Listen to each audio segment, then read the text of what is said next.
Hello, everyone. Let's get started with this week's live session. So, as usual, I will first discuss the previous week's assignment because the solutions for previous week's assignment are now available on the portal. And then I will take up some practice questions for this week. Um, and we can discuss if you have any other questions or doubts from this week's content, and anything else you want to discuss from the rest of the course, you're welcome to discuss that as well. So let's get started. I'll just allow a few minutes to people to join in, and then we'll continue from there.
Okay, so let's start. So, um,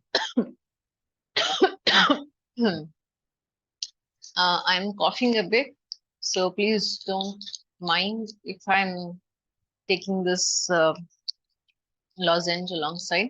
It's just so I don't cough too much. Okay, so I'll just share my screen and we can start with the assignment for group 5, sorry, week 5.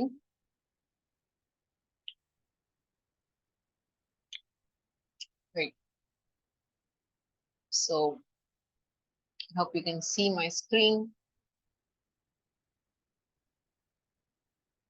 Yeah.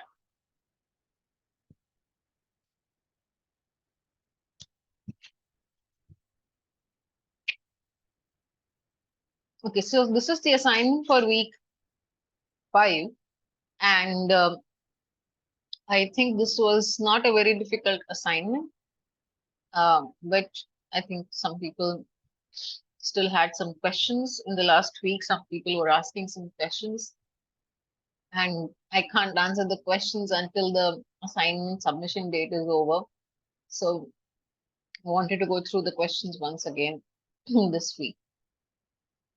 Okay, so let's start with question number 1. This is Professor Anil Gupta's lecture last week.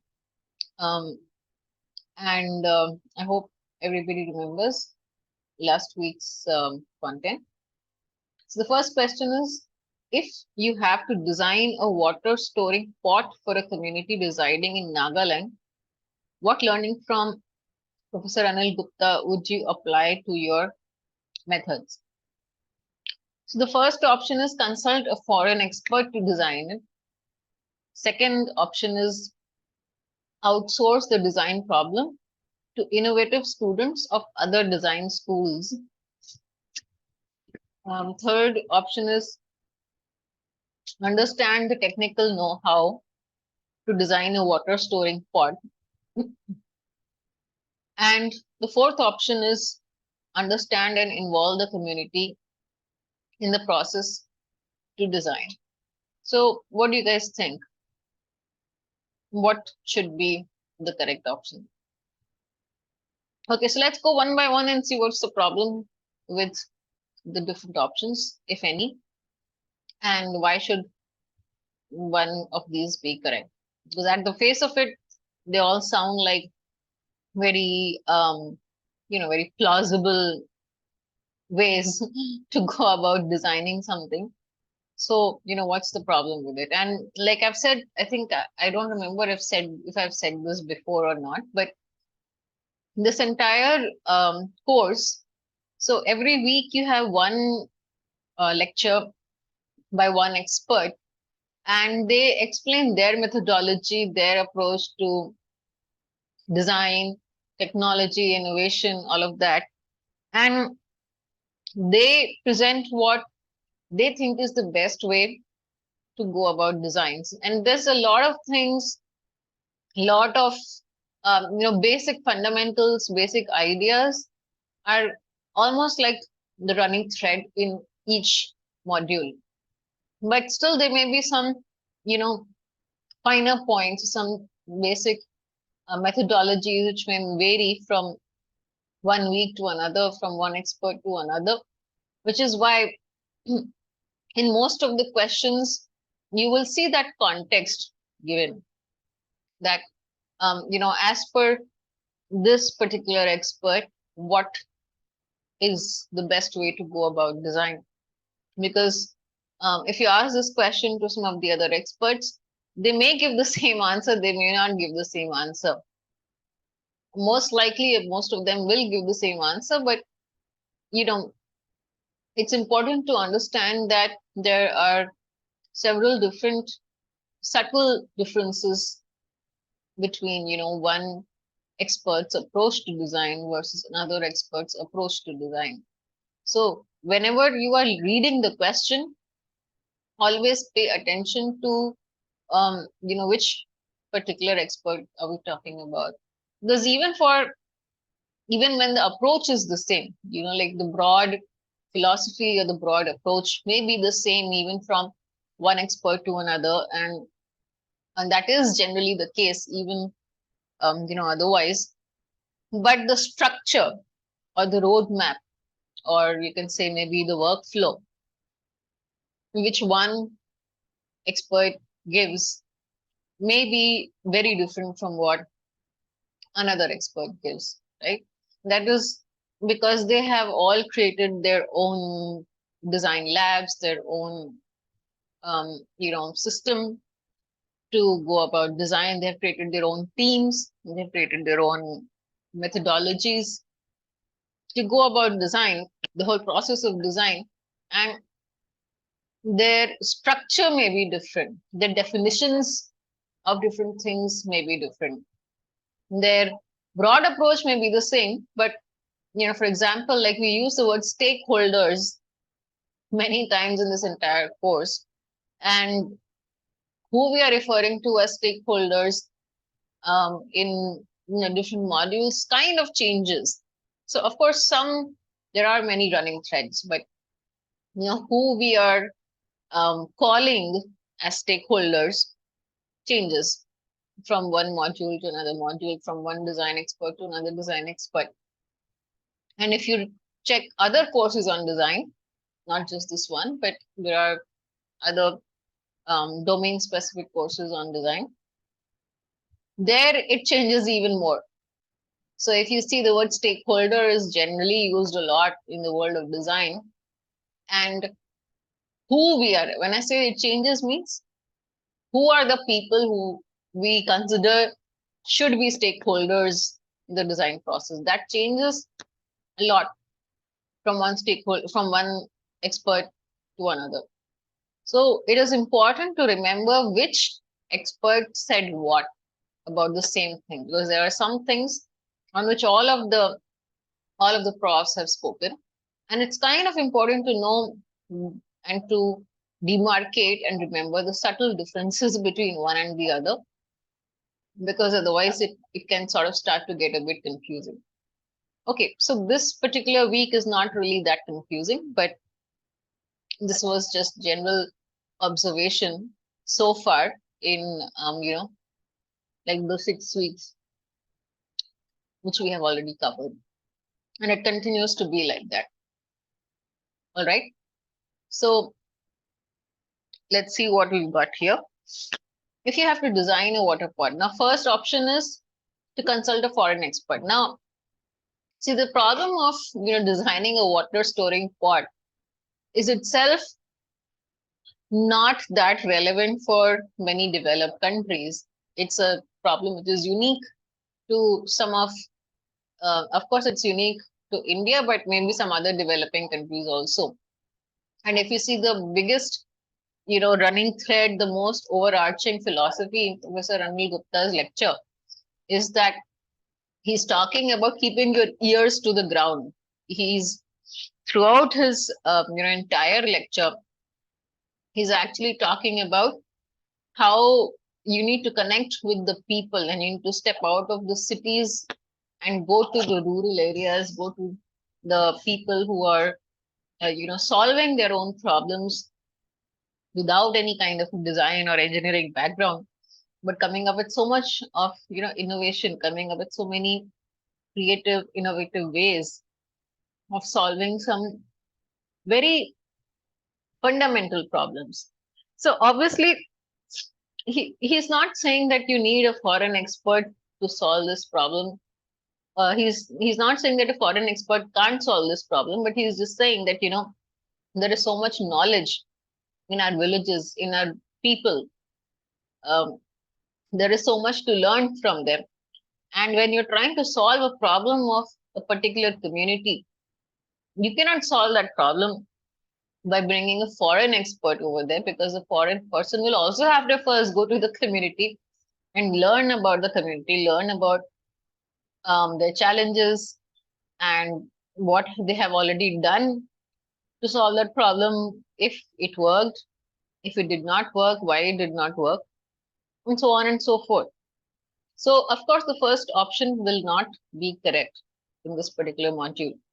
Second is outsource the design problem to innovative students of other design schools. Now, I mean, design students of any school can solve this problem, but that is not the solution, because I mean, if students from some other design school can solve it, so can you. Why should you not be able to solve it? So outsourcing is not what he's suggesting, definitely. Third is understand the technical know-how to design a water storing pot. Now, this seems like a very, it seems like a very tempting answer. That's the only way I can describe it. It seems like a very, very tempting answer. Sounds almost correct. You should know the technical know-how of designing a water storing pot. But that is, see, if it was, if design of something, some new product, some new solution was a purely engineering exercise, it would not be called design in the first place, right? Even engineering design, when you put the two words together, it's no longer just a technical thing. You are bringing the human element into it. You're bringing the social, psychological, psychographic element into it, which is why just technical knowledge, technical know-how alone is not enough to design a water storing pot. I mean, eventually you may need to know some technical know-how to complete the design, but that is not the key thing in this case, especially since it's not a very technically challenging problem, but more of a problem where you need to understand the needs of the community, the requirements of the community, the challenges faced by the community. And you may design a very good water storing pot made of some new alloy or something, maybe, but perhaps what they want is, just the water cooled by an earthen pot, but something different from what is already available, something which can be more long lasting, perhaps something in which, taking out water is easier, perhaps, or something which can also alkalize the water, perhaps. It depends on some, maybe something which is more portable for them. I don't know. I'm just like, thinking out of the top of my head, but it was, it is something which requires you to understand the needs of the community first.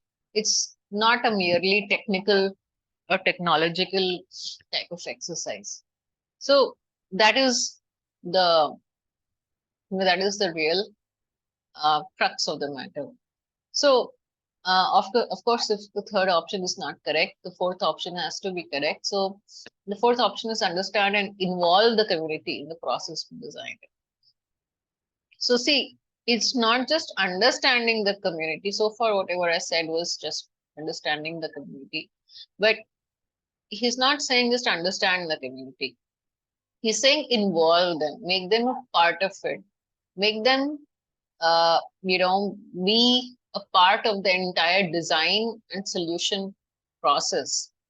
They can perhaps solve some of the problems better than we can, because they know their issues the best. They know their materials the best, because even if you're using, some earth, some soil to make the new pot, even if you're innovating on that, even in that, they will perhaps, know the properties of their local materials much better than you will. And hence, they are probably, going to be a really big help even in the design process, not just in, giving inputs or some pointers in, in the initial phase of design. So he's saying that understand and involve the community, make them a part of the solution process, make them feel like they are also the people involved in the design process, not just in the user survey or kind of a process, right? So option number 4 is the correct answer, and I hope it's clear why the other options are they're not correct. Okay, so second question. Being secretive helps a person grow because she can work on hidden strategies. True or false? So I think Professor Gupta gave a very lengthy explanation for why it's not a good idea for people to be so secretive and so closed off to others. So this is false. The correct answer is false, and the correct answer is false because he says that you need to share your ideas with other people. You need to encourage other people also to tell you if your idea is really not very good, then it's useful, it's beneficial for you if you can take early feedback from other people, if you can involve them, perhaps you can inspire them also. And he gave that example, I think, of auto rickshaw, right? Some students designed the auto rickshaw, and they kind of did a very good job of it because it's an everyday thing, vehicle which everybody uses, but we still have problems with it, and we just live with it. We don't think about why should it be like this, like it's difficult to climb into the auto.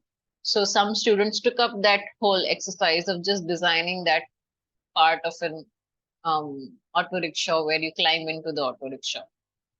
So what he's saying is that the students, if you remember, he shares this in the classroom, that some previous batch students redesigned that part of the auto rickshaw, and he said that they finished and they had to go, and I think they graduated or something, but he wanted somebody else to take the design forward, get somebody to pick up threads where they left them, and to bring that design to life, to bring that design to the masses so that it can be implemented. Because designing something is literally only just the first part of it. You also need to do a whole lot of, make a whole lot of effort to get the right people, the right decision makers involved, to get them to implement it, to roll out the design, to manufacture it. Even to prototype and test it in the live market requires certain approvals, requires certain effort, requires that pilot case of maybe prototyping or even manufacturing. So all that was not done for that new design, and he wanted some other people to take it forward, and it was very surprising and ironic because nobody in that class actually offered to take that design forward, which somebody else had done. That's what he was pointing out, that we don't want to, we only think about ourselves, our designs, our work. We don't think about how we can make some quantum contribution to others. Maybe you don't have to take the, we work only for sort of getting the credit for everything. But so many places, so many people never get any credit. He gave that example where, when you publish a research paper, you only, like, in the name of the authors, only the name of the authors goes as, the authors and co-authors in a research publication. But so many of these research papers actually take data from people, they do surveys, or they take some data from other people, or they just take some inputs from local people or the people for whom you're designing it, perhaps. If it's a device, then you would require some inputs or some testing, something from that particular community. But that community never gets acknowledged in the paper, because only the people who write the paper get the acknowledgement. But their contribution is very, very important for that research to happen. And that research community somehow just fails to even acknowledge the contributions of other people who have contributed to that research. And this is where he was saying that, we need to build a culture of more collaboration and more involvement with others, and being secretive, trying to just work on your ideas alone and not contributing at all to anybody else is not a good way to go about it. Because even if you're not involved in somebody else's design, you could still give them some, just it could also be just a very simple insight which can really drastically change the direction in which some design is moving, or some kind of a place where somebody may have been stuck and they just get unstuck with just one small thing you say.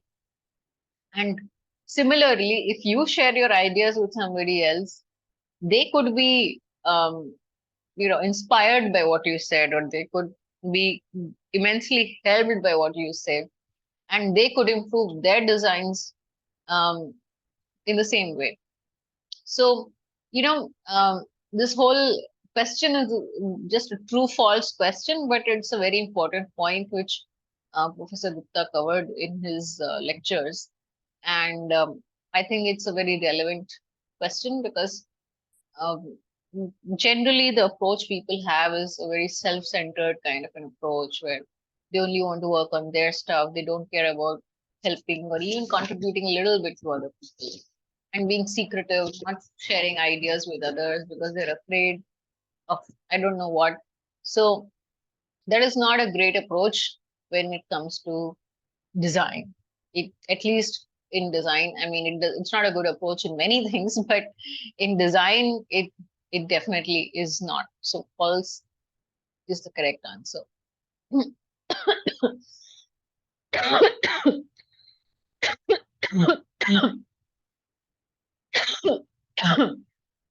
Sorry. Next question is, what does the book Minds on the Margin and Not Marginal Minds, from Professor Gupta, talk about? So this is third question.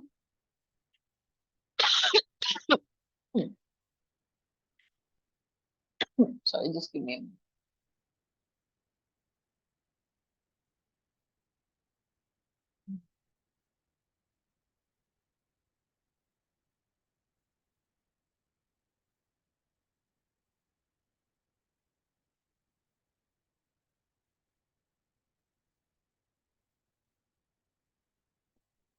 Okay.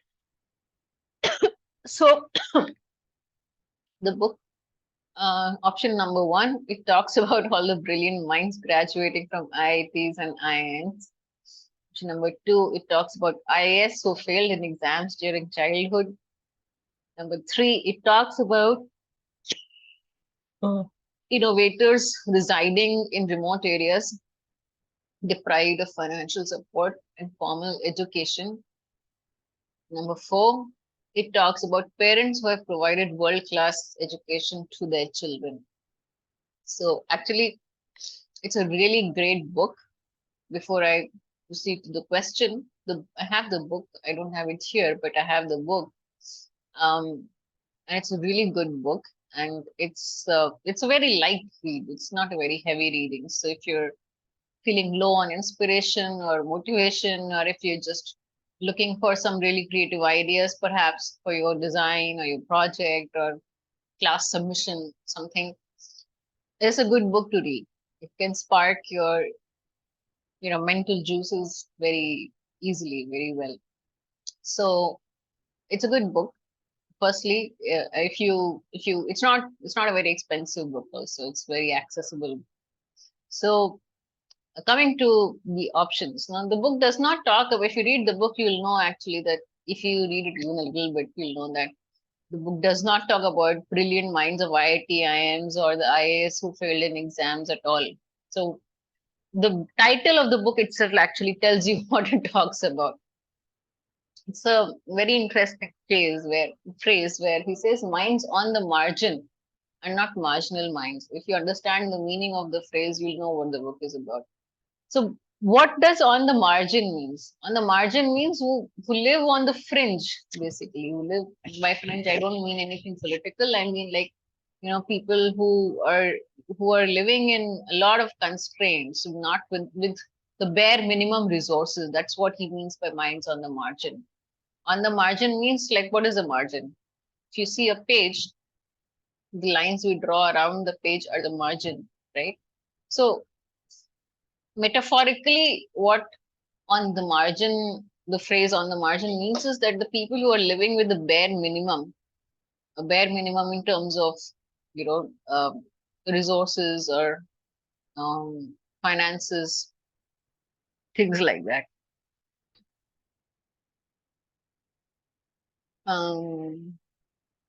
Yeah, I'm just looking at the dictionary meaning of the expression on the margin.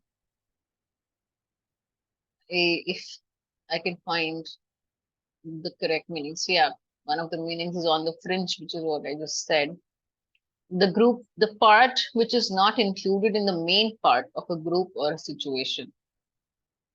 Right. So that's kind of like what even the dictionary says.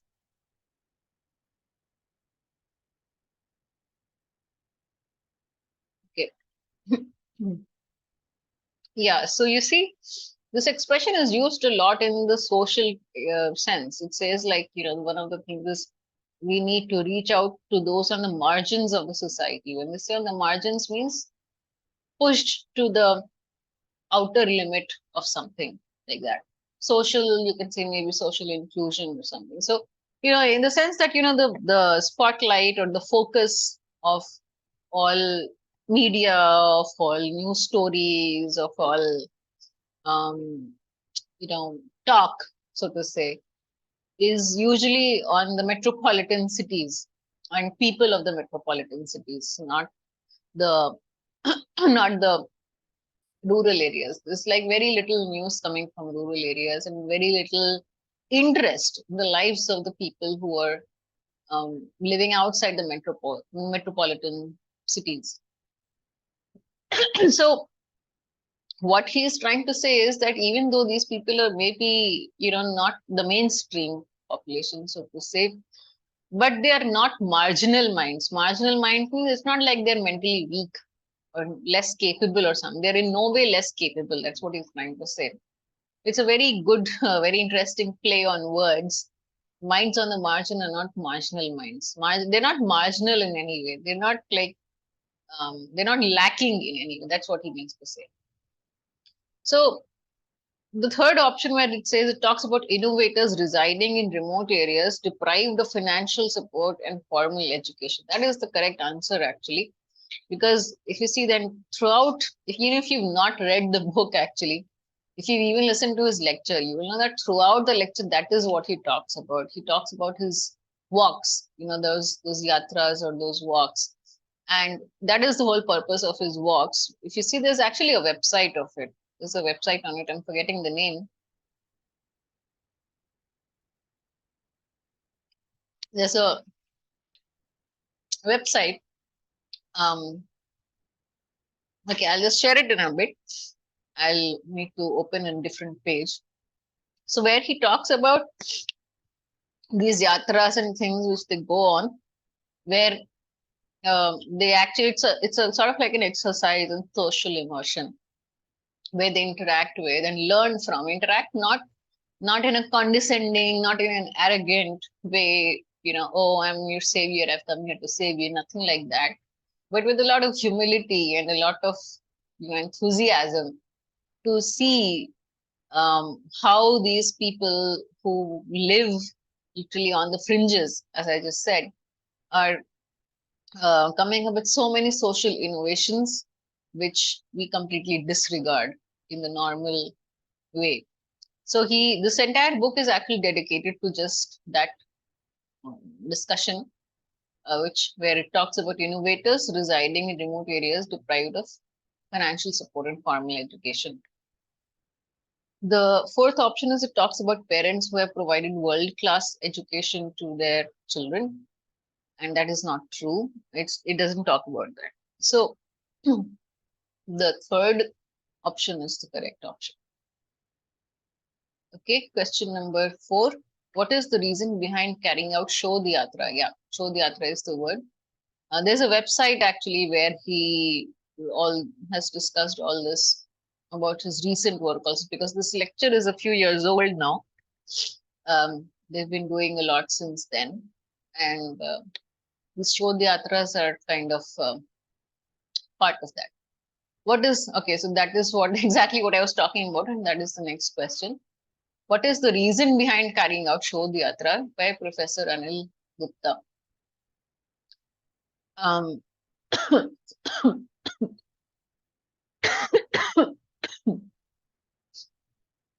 so, to make money for building the world's biggest ecosystem of incubation cells. Next option is to explore places in order to shoot a movie. Third is to get acquainted with various innovative ideas in remote areas and provide them necessary support to grow. Fourth is to motivate villagers to adopt digital technologies. Okay. So the first option is not correct, because this whole yatra is not at all about raising funds or something. I mean, they do give funding and they do kind of try to get ideas of people adopted, but that's not what the Shodh Yatra is all about. Shodh Yatra is not about raising funds. To explore places in order to shoot a movie is of course wrong. That's not what they're doing. Third is to get acquainted with various innovative ideas in remote areas and to provide the necessary support to grow. So this is the correct answer, because the whole purpose of Shodh Yatra, he talks about, he talks about so many things, so many people he talks to. If you remember, he has this part in his lecture, he talks about all the different teachers he has known in life, right? One of them is, I think, an old lady and who's painting her house, and she says that, and he asks her that, not painting, maybe doing the sculpture or something like that. And he says that, other people are doing it differently. Why are you putting so much effort and doing it like this? And she says, this is the only way I know of doing it. I don't know how to do it like that.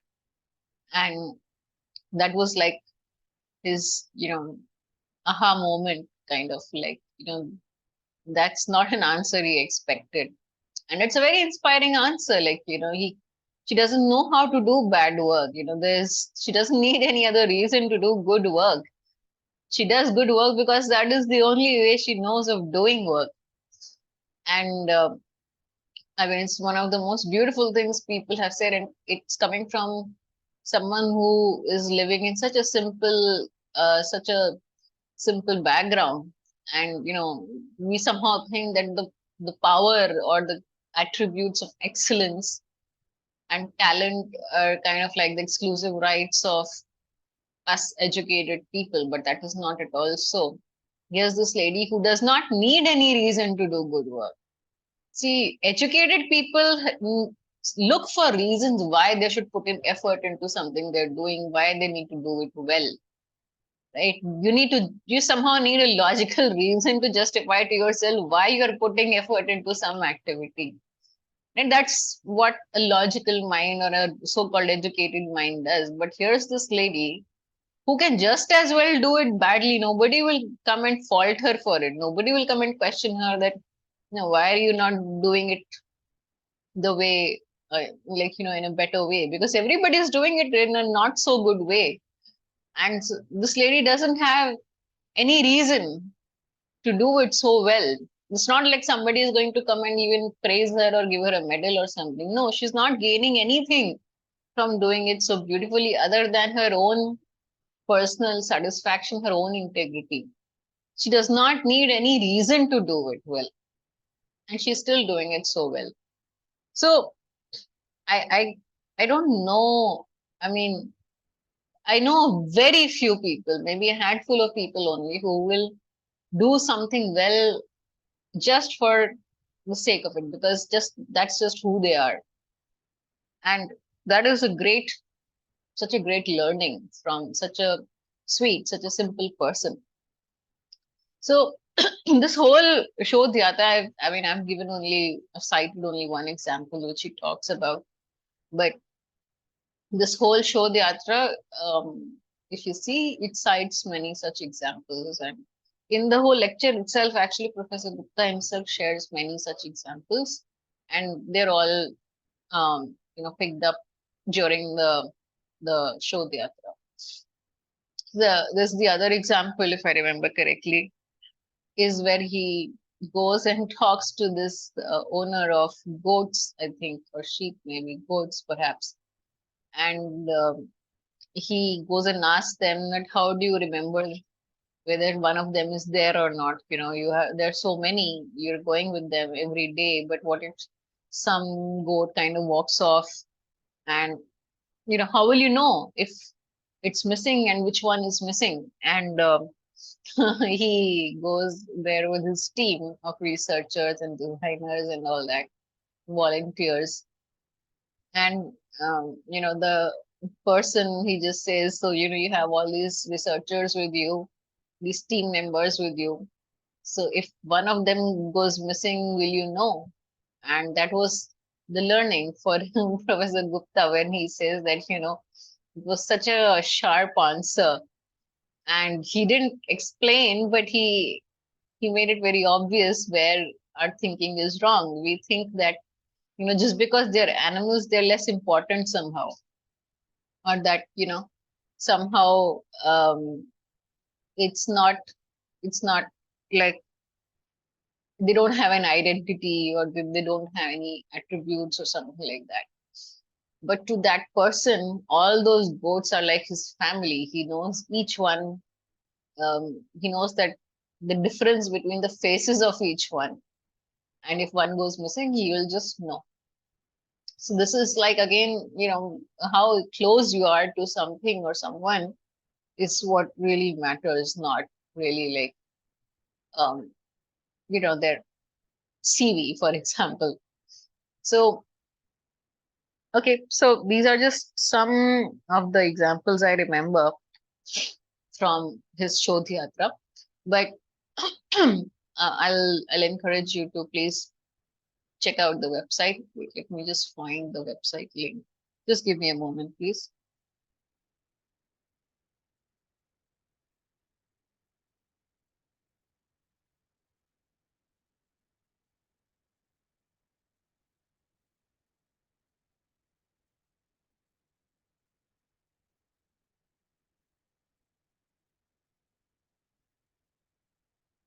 Okay, let's see.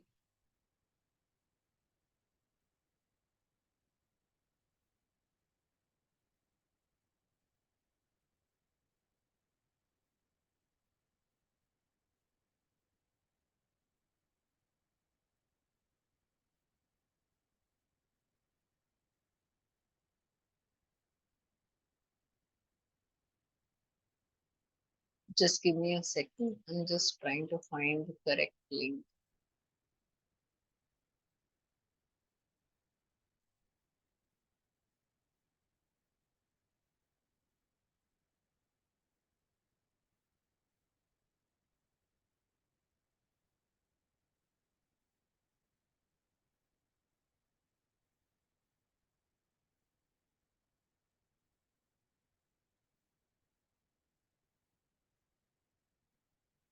Right, so this is the correct link actually.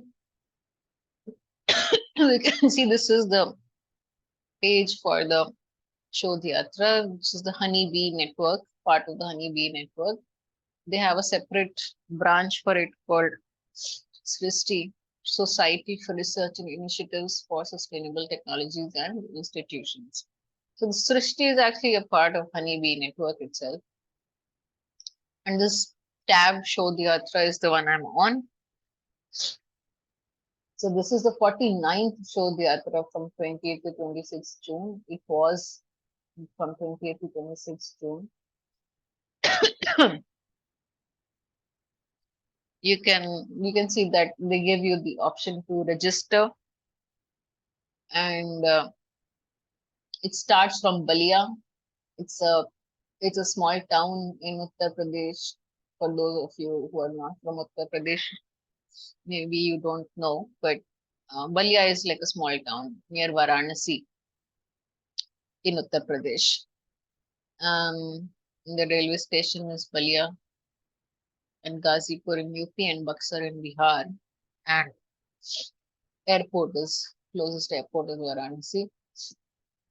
So you can see that they have, a lot of information about what are Shodhyatras, what are the objectives, how did they begin, what do they do in the Shodhyatra, and some previous pictures and blogs about different places where they have been.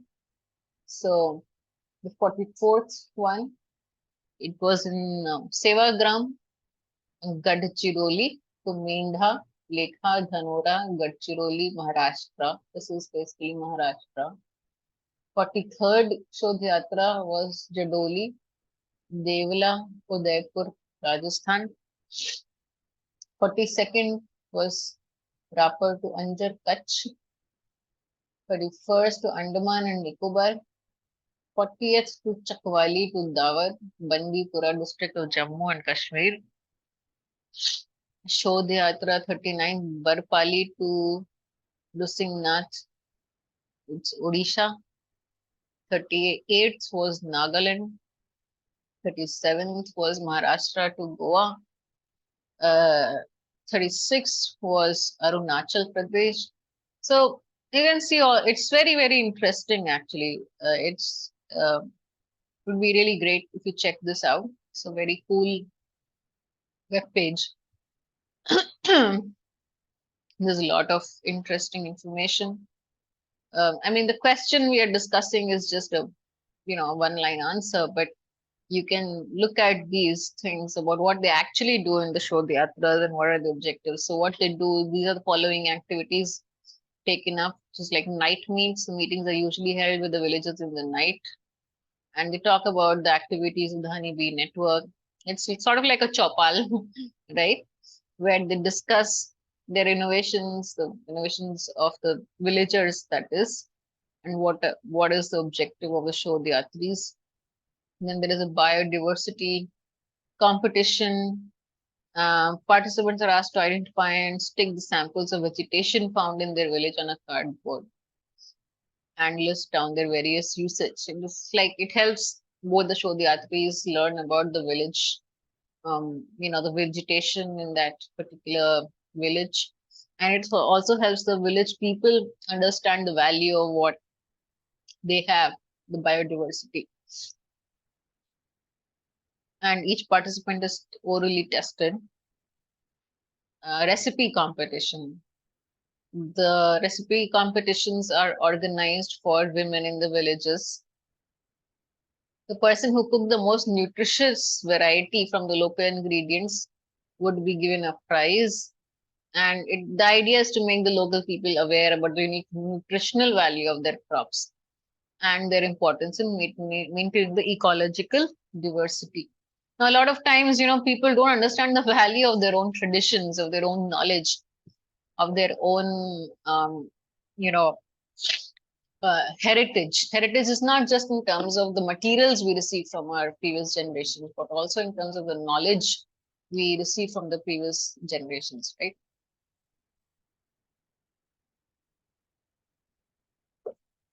So it's also these things like, the knowledge about different trees, different herbs, knowledge about cooking nutritious meals with local ingredients, especially, and these type of things which you can't really learn from a book, so to say, right?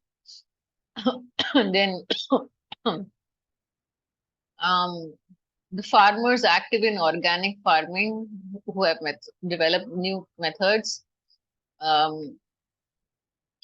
and ingenuity, the villagers who helped in the publicity with the aims and objectives of Shodhyatra are felicitated and presented with a set of volumes of Madhu Bindu, Samvati, Sanshodhan Shuddhi, and various issues of Lok Sharvani. So these are some of the activities where they are kind of, felicitating the creativity of the villagers.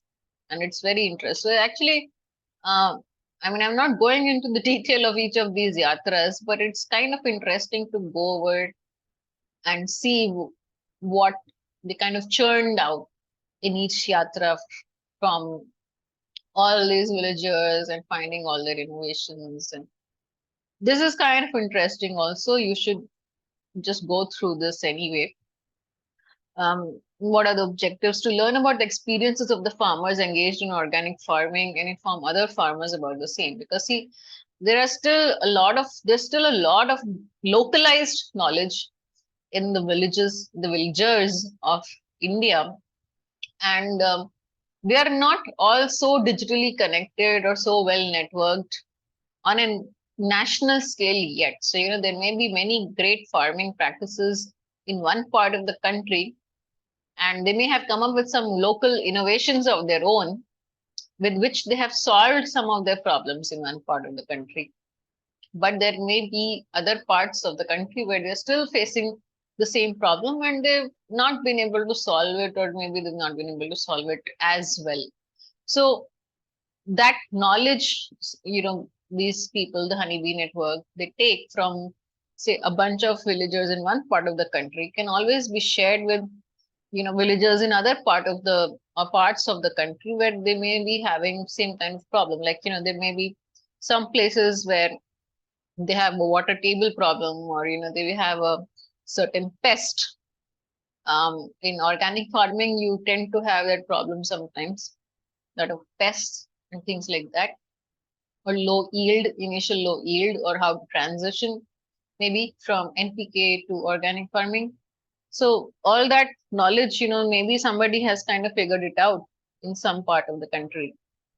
So that, cross pollination of ideas, that kind of, dissemination of knowledge from local experts, local innovators from one village in one part of India to another village in another part of India is one of their objectives. To compile and disseminate the knowledge which is fast disappearing and establish a dialogue between the old generation and future generation. This is a very interesting one, which is what I was talking about already, that, there's a lot of heritage in the kind of knowledge we receive from the previous generations, which you can't really box into any kind of material category or even the so-called formal education. It's just some tidbits, some, what we call as nuskas, or some hacks, you know, or some, it can even be some very deep things like, the cure for some very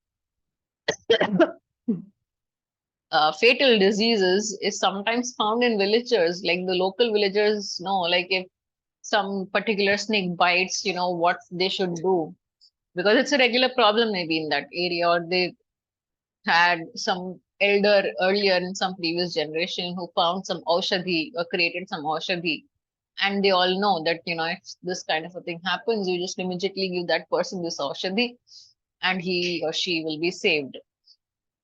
So there may be some things which are that deep knowledge, as well as some things which are just, simple things like how to cook a nutritious meal, for example.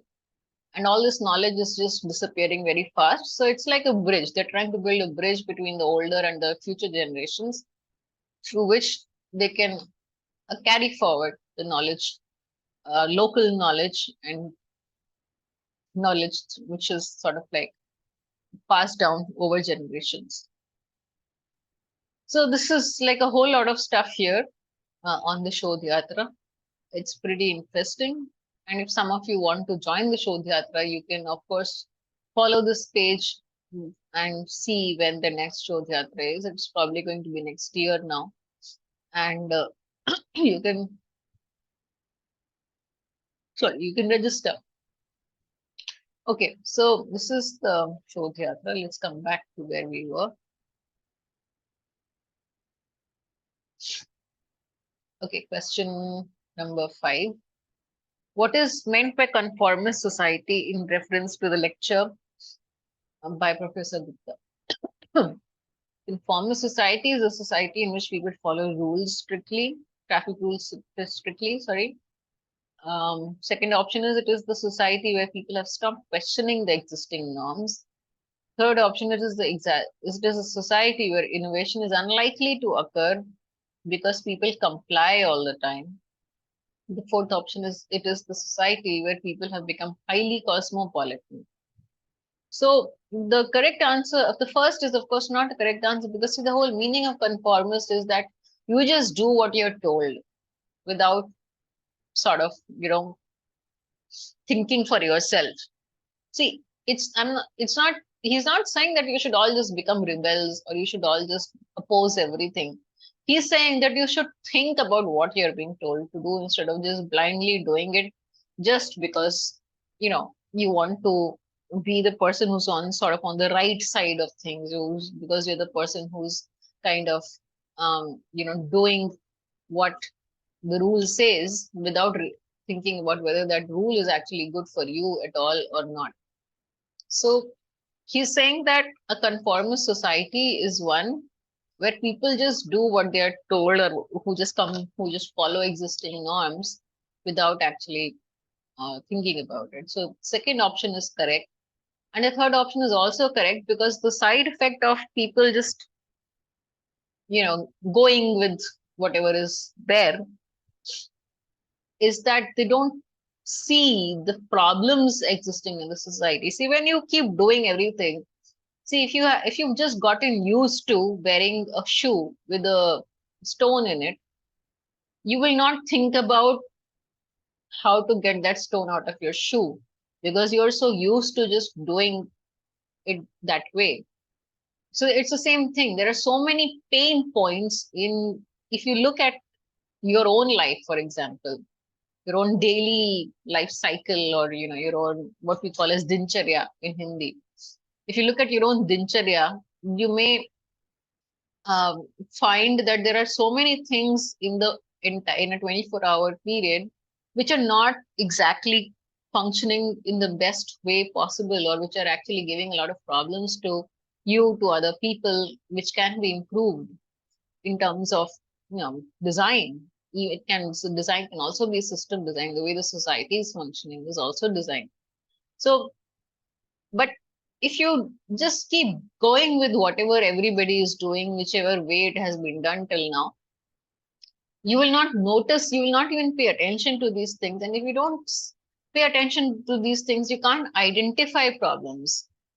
And if you can't identify problems, you obviously can't solve them. So, the um, that is the reason why he's saying that it's a society that innovation is unlikely to occur because people comply all the time. That's the relation, sort of, between complying and innovation. The fourth option is not correct, because I mean, he's not saying that you have to be a cosmopolitan or you have to be in the rural areas or something like that. But at least you cannot be a conformist and also be creative. Creative people will not usually be very conformist. So uh, that's the correct answer.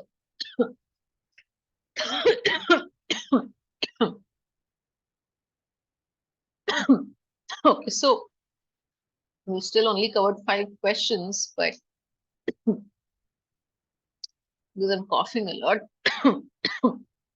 let's just take a 5-minute break here, and we'll continue with where we are. We'll continue with the remaining 5 questions, and then I will come to this week's practice questions. So I'll just be back in 5 minutes.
Okay, so I'm back and let's continue with where we left it off. Let me share my screen.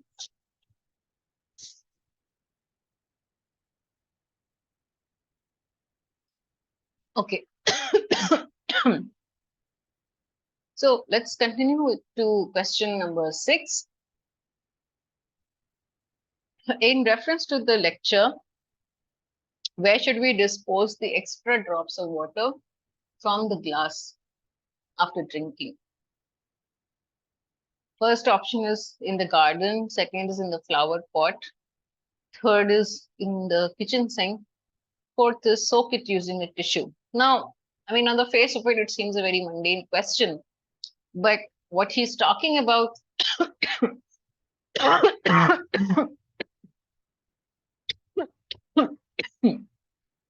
he's talking about in the lecture is a much deeper point, and it is sorry, just give me a moment.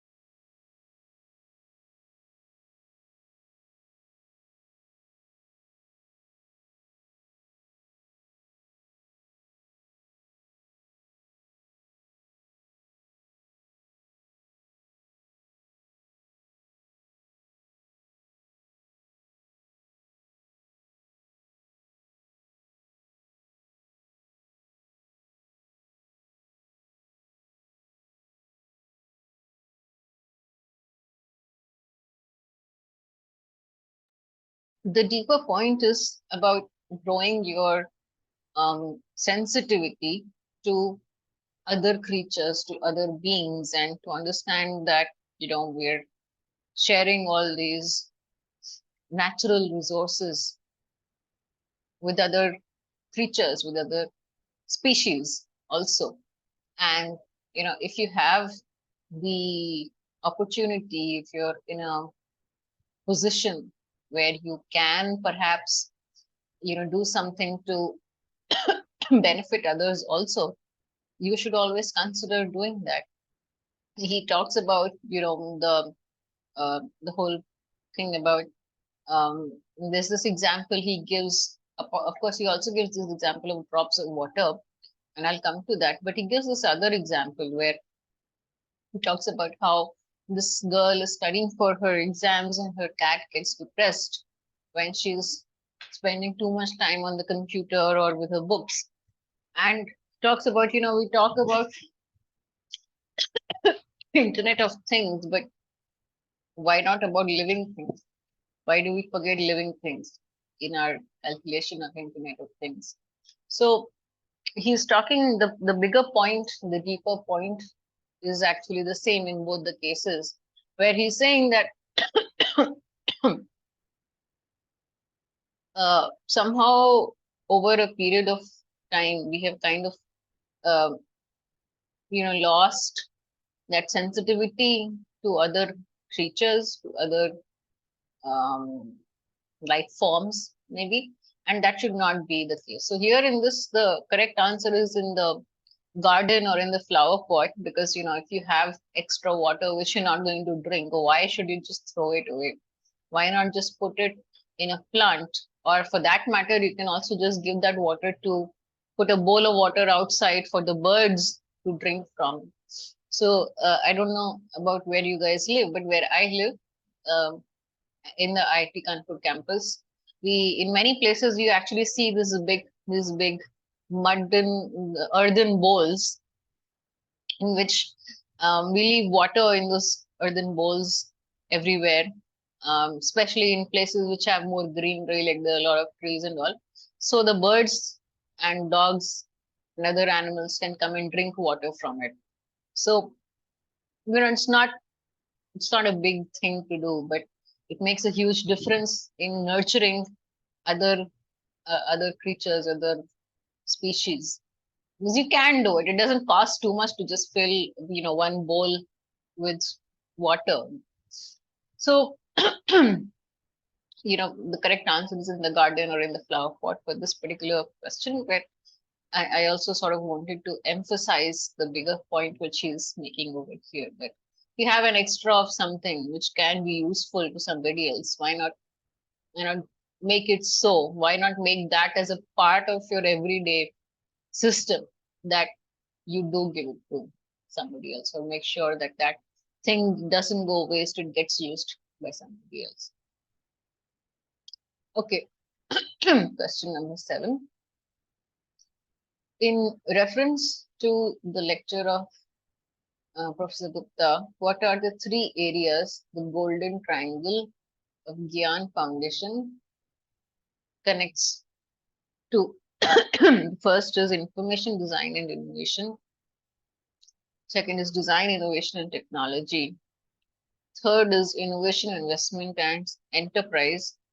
And fourth is information, design, and enterprise. So this is actually just straight from the slide. So there's not a whole lot to explain in here, but he does explain why it is innovation, investment, and enterprise, because he thinks that those are the 3 main areas, where you can actually support innovations by people on the margin, so to say, right?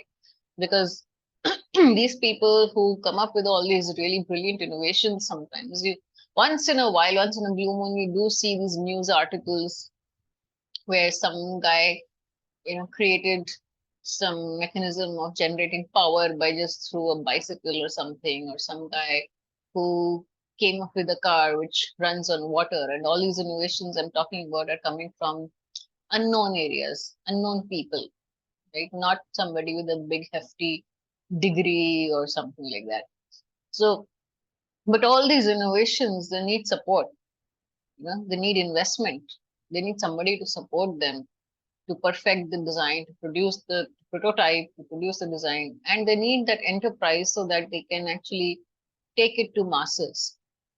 So these are the 3 areas which their foundation connects to. That is their approach. That is their, sort of like the, I don't know if I can call it their goals, but this is sort of like the 3 areas which they focus on.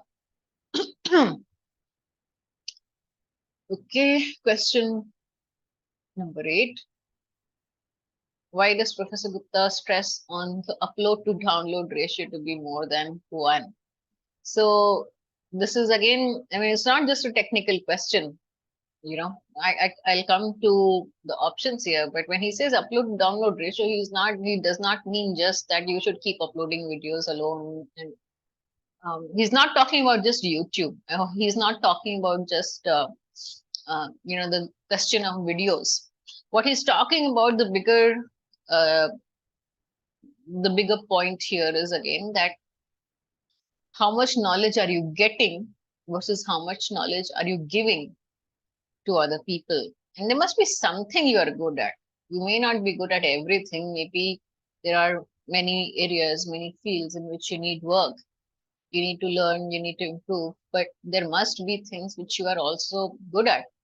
So why not make videos on that? Why not make videos in which you can share some information with people? And it's not limited to just videos.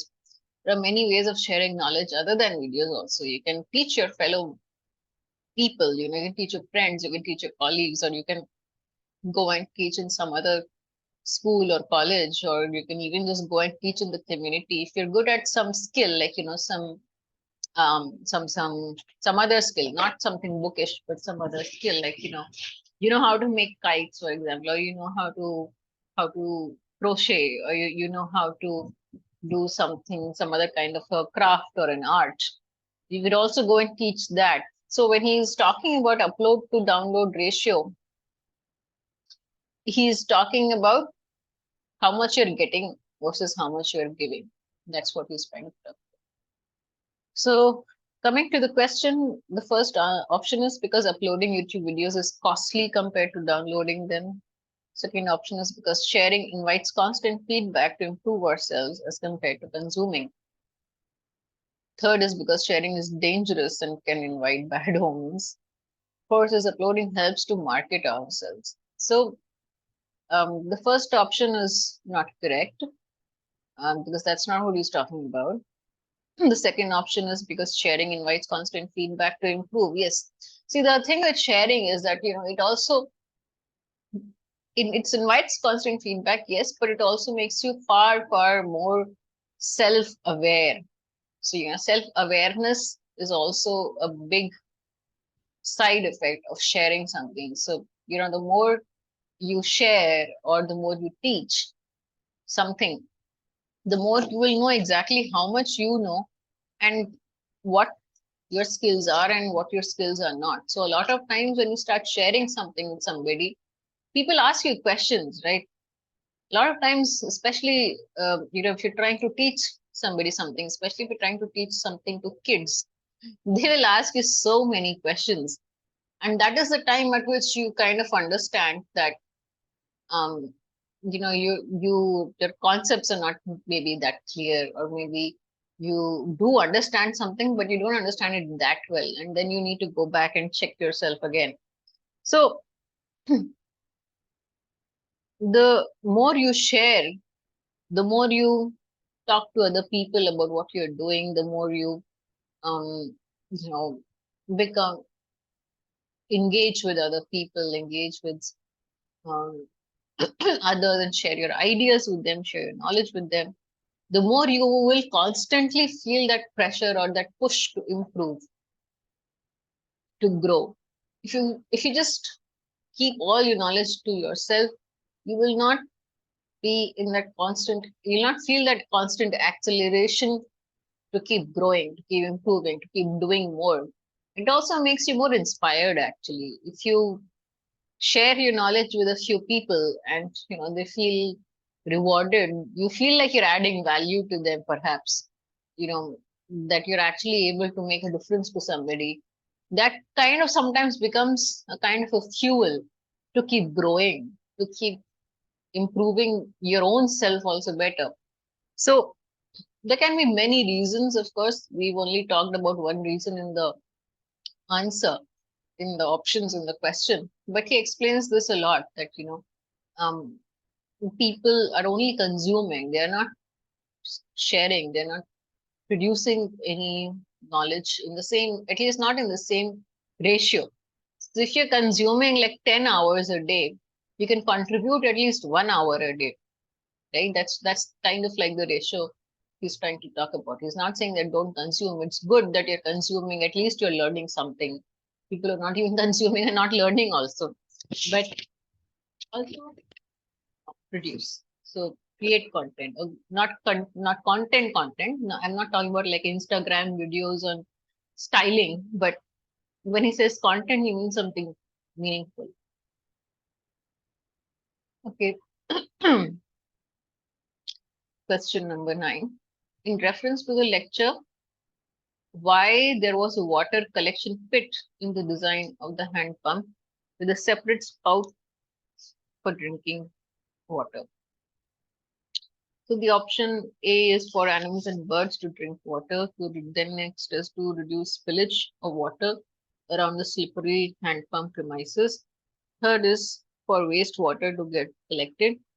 And fourth is as an inspection chamber for any gold or diamond ring if lost while using the hand pump.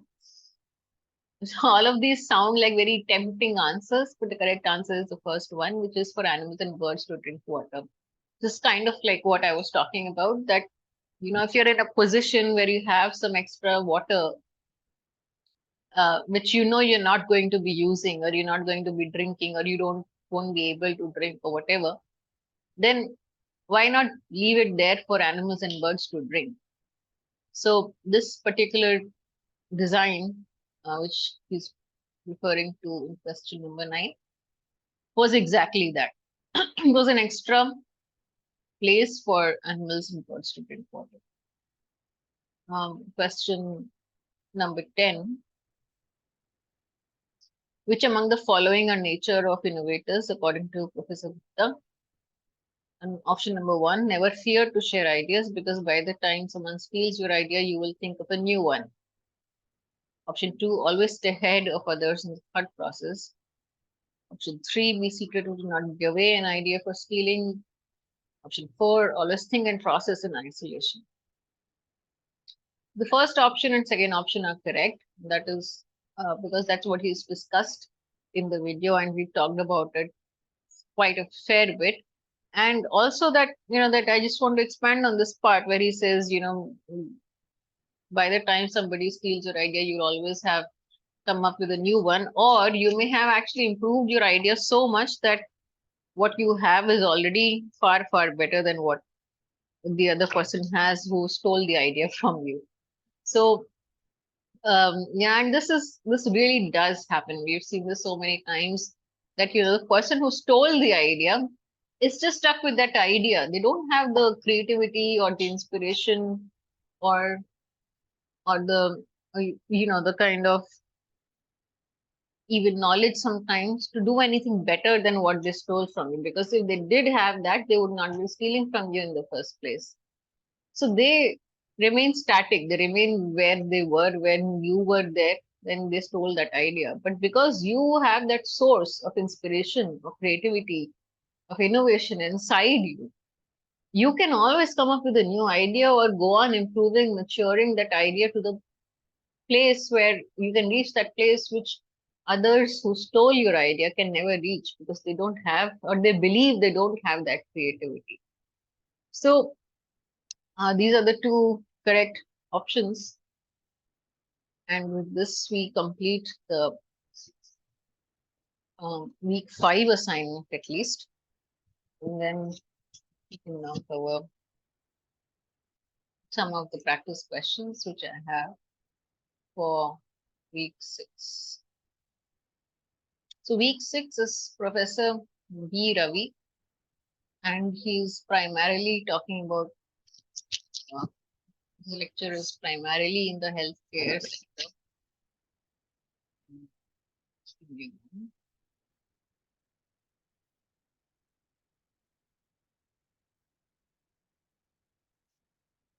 Oh, sorry.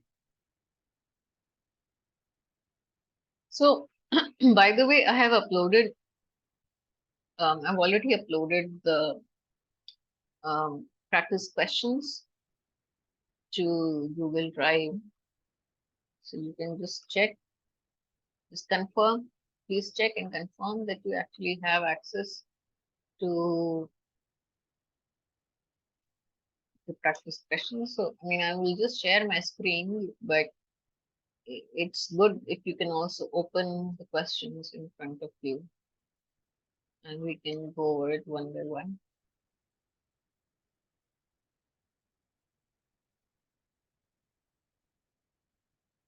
So I have uploaded both the questions and the solution for uh, for for for week 6. So I think we can just go over these a bit quickly. I can't discuss the week 6 assignment, the live assignment, because that is sort of still, the due date is still not over. I think that's on Tuesday or Wednesday, something like that.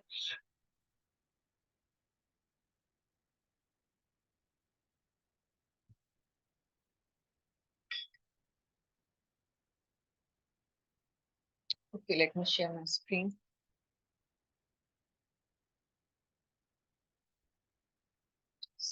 Um, I hope you can see screen. This is week 6. All right. So question number 1, according to Professor Ravi, why do academics fail in bringing good medical devices to the market? So option A is academics think that product innovation ends with an idea and a prototype. Option B is academics focus more on publishing papers and patents. Option C is academics are bad at prototyping. Option D is academics do not have good ties with the industry. And option E is all of the above. Now, again, all of these options sound very tempting and very plausible. The correct answer is firstly that academics tend to think that innovation ends with the idea and the prototype, and they don't actually even reach the stage where you produce or do live testing of the product. So that's he explains this in great detail about the different values of deaths of an innovation or an idea, and he's talking especially about academics here because that is kind of like the focus, that why are academics sort of failing in bringing good medical devices, because medical devices do require a fair bit of research, a fair bit of technical knowledge and all that. And second is also correct that academics focus more on publishing papers and patents because academics are like um, the mindset of academics. I'm one of them. I mean academic. I don't mean a person who has failed at medical devices, but as an academic, our focus by nature, the system which we are a part of as academics, the system is designed to push us to publish papers and patents, because without that, you can't really grow and progress in academia, at least. That is why our entire mindset, our entire focus is always on publishing papers and patents. So we kind of forget that when it comes to product and innovation in a product, that is not sufficient. That is not going to be enough to make the product successful. Academics are bad at prototyping. No, that's not true, because academics actually do prototype. We have easy access also to prototyping tools, machinery, all that. C is not correct. D is also not correct, because a lot of academics actually do take on projects, even research projects, which are funded by the industry or which are R&D for some industry. So A and B are the correct answers.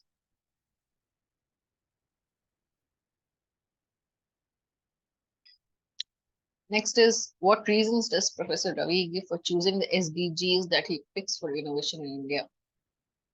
So I'm coughing a lot, so I'm not reading out all the options. And like I said, I've already uploaded it in the folder also. So you can just read all the options yourself. But this is sort of like question number 2 is actually sort of like a summary of lecture 1, the first lecture of Professor Ravi, because in the first lecture, he has actually gone into a lot of detail to explain all of these. So the correct answer is F, which is all of the above. And if you watch his lecture, the first one, let me see which part it is. So it's lecture number 17. So in lecture 17, he has actually spoken at length on each and every one of these options.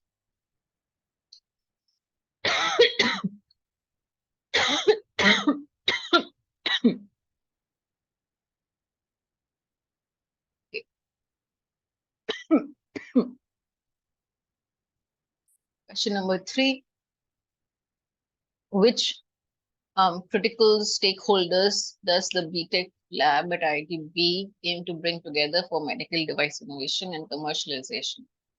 So you see, in this particular question, I've emphasized on who are the critical stakeholders as per the BTech lab at IIT Bombay, because you see, like I was saying in the beginning of this class, that the critical or just the stakeholders in every lecture is going to be different, because different experts have given their own reasons, their own rationale behind who they think are the stakeholders. And as such, the stakeholders in this one is going to be different from what you see next week or what you saw in the previous week. So in this particular module, if you actually go and see who all he is talking about. So he's talking about doctors, definitely, because when it comes to medical devices, doctors and their inputs are very, very important. Entrepreneurs are very important, because They are the ones who have to take the product to the market. And without that, without market success, the product is definitely going to be um, a failure. Researchers are extremely important because all medical devices definitely have a component of research to them, and it does require certain kind of research, both user research as well as the research on the side of technological innovation. So that research is very important. And of course, without investors, you won't have enough resources to make the device in the first place. So A, D, E, and F are the correct answers. The solutions are already up, so you can just compare with that. But I'm just explaining the answer while you know while we're at it. So um, question number 4 is, which of the following statements are correct about the workflow followed by the teams and BTech? So you see, I've actually jumbled up who is important in which stage. This is just to test if you know the different stages. So define, develop, deliver, deploy are the 4 stages he talks about. And he has talked about which stakeholder is important in which stage. So if you see, doctors are important in the define stage, and all the other 3 options are actually just jumbled up. So this is, I'm not going to go into the details of which is which. You can sort of just check that in the lecture itself, in the lecture notes also it is there. But this is basically just a reminder to you that you should remember which stakeholder is kind of critical in which stage. Okay. Question number 5. What role does a researcher play in product innovation and tech? And so this is again, in the entire lecture, Professor Ravi has actually explained the role played by each stakeholder in in their workflow at BTech. And I have talked about a researcher, and in the next question, I talk about the entrepreneur. But it's important for you to know what role each one plays, not just researcher and entrepreneur. So please do pay attention to this, and please do, sort of make sure that you know which one is goes into which one, because I've sort of again jumbled it up and mixed it up a little bit. So it starts to look a bit confusing. But if you know why each one is important in each stage, you will probably remember it better.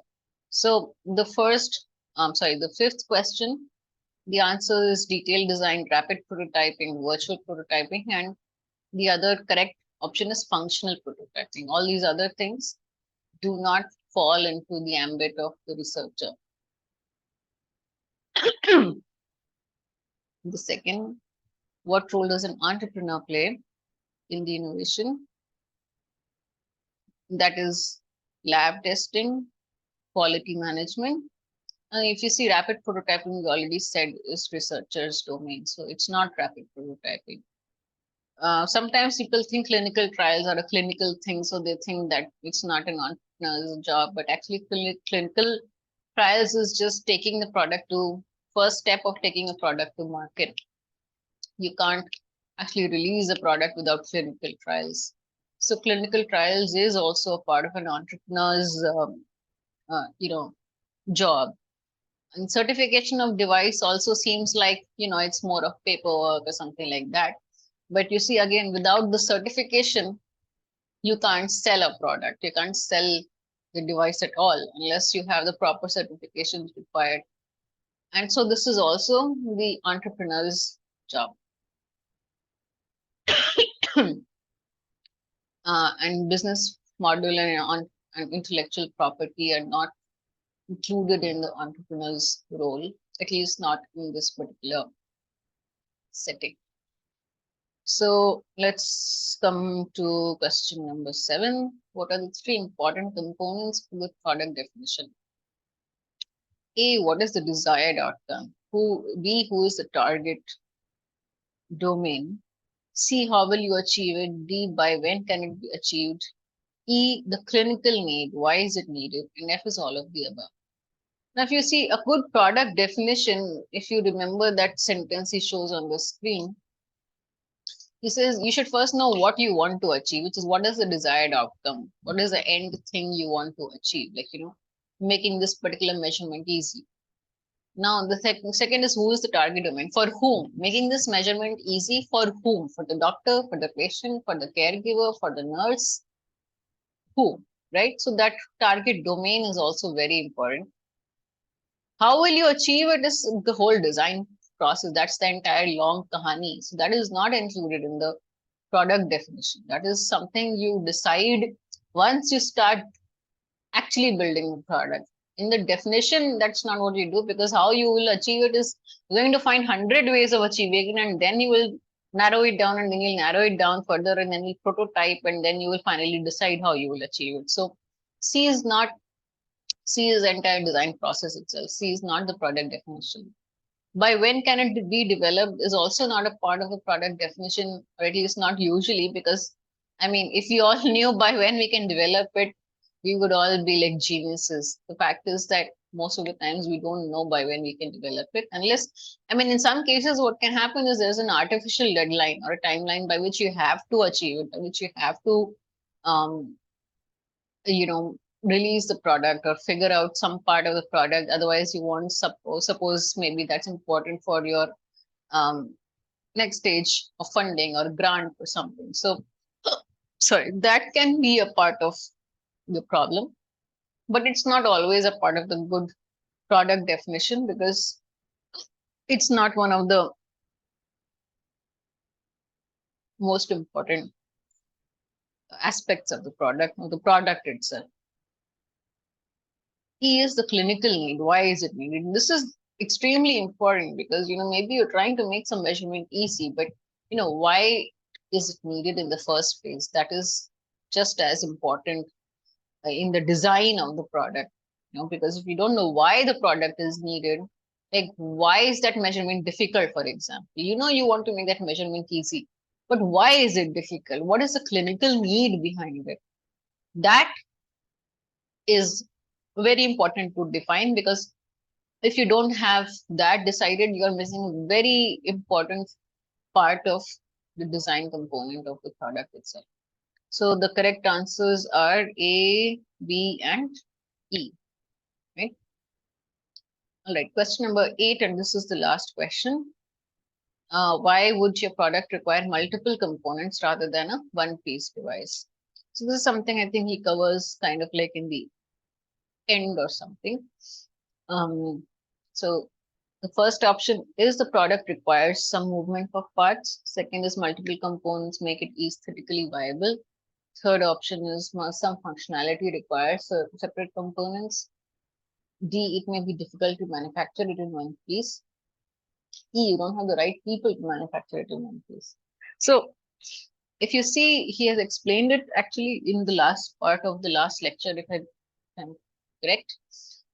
Sometimes you need moving parts. So then in that case, a monolith will not work. Like if there is maybe something here which needs to rotate like that around something, then you need two components basically, right? You need something to be able to move. Again, you will need a certain kind of a joint there, perhaps, or a certain kind of connection there. So moving parts generally will almost always require multiple components rather than one. B is not a criteria. B is not correct. C is some functionality requires separate components. Like, maybe some part fixes into something else, another part fixes into something else. So that is like a functional thing, functional requirement. And D is sometimes like it may just be difficult to manufacture it in one piece. So, when we are prototyping, sometimes, you could just 3D print things or something like that. So it is very easy to make it. But when you actually go to the factory, when you actually start the manufacturing process, mass production, sometimes that one piece may just be extremely costly to do. Or, it may just be that, there are different components are made of different materials, and hence you cannot manufacture it in one piece like that. So then you definitely need to use multiple parts, because they can't like all be manufactured in one part, one component. So that is the correct answer. E is not correct, because I mean, if you don't have the right people, you can get the right people. So that's not really the correct answer. So with this, we kind of finish this week's practice problems, and it is there in the Dropbox, in the, you know, in the shared folder. And as usual, if you have any other questions, if you have any confusions, please post it in the discussion forum. I don't see people using that forum at all. But like I've always said, please share your questions in the forum, so somebody from the content team can answer it, or I can take it up in the live sessions. And it's just designed to make sure we know where you are, whether you're struggling, what parts you're struggling with. And it kind of helps me also decide how much time to give to different topics in the life. Because if I know that there is some part of the lectures which is more confusing for people, I will spend more time on that. Okay, so I guess then we can end it here if there's nothing else. Let's check. Just give me a moment. I'm just checking if mm,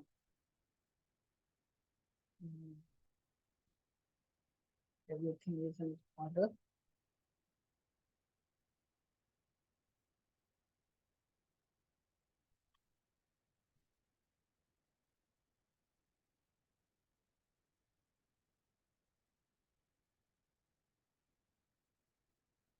Right.